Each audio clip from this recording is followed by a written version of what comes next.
Teaching in a Catholic school is definitely different. I think one of the first things is the community you see. It is people just welcome you in and they want you to be a part of it.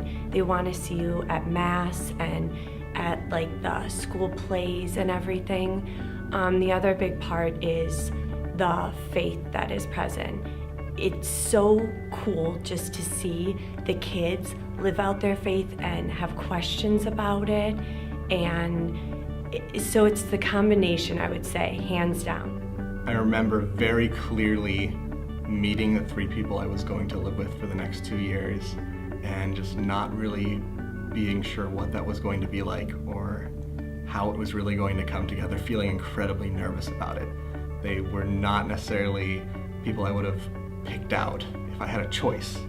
And to look back on it 2 years later and think about all the things that we've been through and shared, all of the meals together, talking about what happened during our day, they really are in a lot of ways a dysfunctional family, but a family, and they're people that I love, that are very important to me. For my community in particular, it really was stories of the day, funny things that students would say that would bring us back to, we are just people, we're teachers too, but we are people beyond the classroom, and so being able to share that with community and be there for each other, both through the good times and the times of struggle, and to all support one another through that role, just makes the whole experience of those 2 first years of teaching that will be, for a lot of people, the most difficult that they'll have. To be able to have that extra support is just such a blessing for me. You're all teachers. Even at the different levels, I lived with, my first year, a lot of people that taught in high school, and I was the only younger elementary.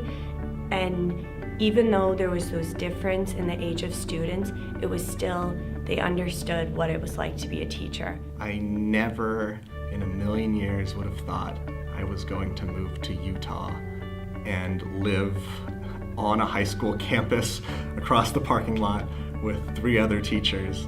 But that's what it was, and it was weird, and it was challenging, and it was awesome, all at once, every single day.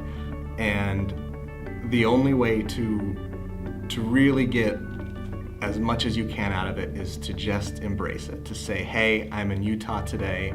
What does Utah have to offer to me, and what do I have to offer to Utah?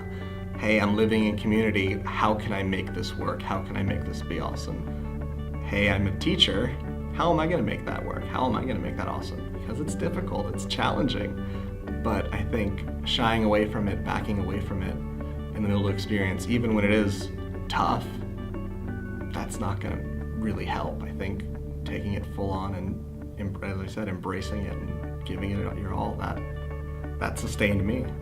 Obviously, we all come in with our own opinions and with our own styles of everything from what type of milk you want to drink or what type of laundry soap you want to buy. But learning to collaborate with people, and especially in a community environment, helps you to take those skills and transfer it to the classroom. Collaboration at a school is so important and so critical, and really, I think, determines the success of that school as a whole. So those life lessons that you're able to learn in community transfer directly into your ability to function successfully in a school atmosphere. And so I think just being open to new experiences and new people and new ways of doing things is the best advice I could offer.